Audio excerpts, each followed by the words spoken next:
ஒரு வயதான தாத்தா வந்து ஒரு பொட்டி கடை வச்சு நடத்திட்டு இருந்தாருங்க. அந்த பொட்டி கடை வந்து அவர் எப்பொழுதுமே சாத்த மாட்டார். காலையில் வந்து கடையை திறக்க ஆரம்பித்தாருன்னா 8 மணிக்கெல்லாம் திறந்துருவார். மத்தியானம் லஞ்சுக்கு கொஞ்சம் நேரம் போடுவார். ஒரு ½ அன் ஹவர் லஞ்சுக்கு போயிட்டு திரும்பவும் வந்துடுவார். திரும்பவும் வந்து கடையிலேயே இருப்பார். ஒரு 9 மணி வரைக்கும் இருந்துட்டு இது மாதிரி தொடர்ந்து உழைச்சிட்டே இருப்பார். அந்த லஞ்ச் டைமில் கூட என்ன பண்ணுவார்னா, கடையை சாத்திட்டோ போக மாட்டார்.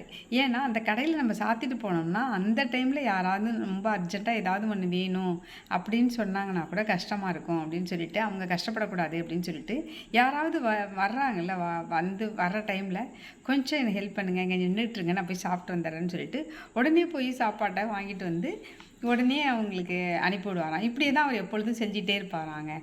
அப்போ வந்து அவர் நண்பர் கேட்பாராம், நீ கடையை இப்படி யாருக்கு வந்தாலும் அவங்கள்ட்ட விட்டுட்டு போயிடுற, அவங்க நீ கல்லாவையும் அப்படியே வச்சுட்டு போகிற, கல்லால் உள்ள காசையோ இல்லை அந்த பொருள்களையோ எடுத்துகிட்டு போயிட்டா நீ என்ன செய்வ அப்படின்னு கேட்பாராம்.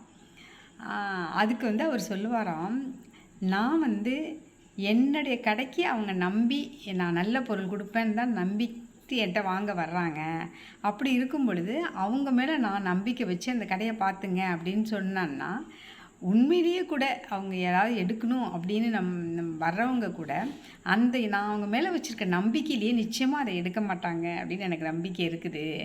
அவங்க அதனால தான் என்னை நம்பி அவங்க வியாபாரம் பண்ணுறாங்க, நான் அவங்கள நம்பக்கூடாதா அப்படின்னு கேட்பாராங்க.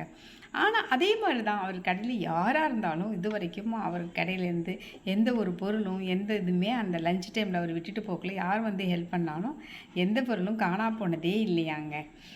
இதுலேருந்து நம்ம என்ன தெரியுது அப்படின்னு கேட்டிங்கன்னா, நாம் யாரையாவது முழுசாக நம்பினோம்னா அவங்க தவறு செய்யணும்னு என்ன இருந்தால் கூட நாம் நம்புகிற நம்பிக்கையிலேயே அவங்க அதை தவறு செய்கிறதுக்கு கொஞ்சம் யோசிப்பாங்க அப்படிங்கிறது தாங்க இந்த கதை மூலம் நமக்கு தெரியுது.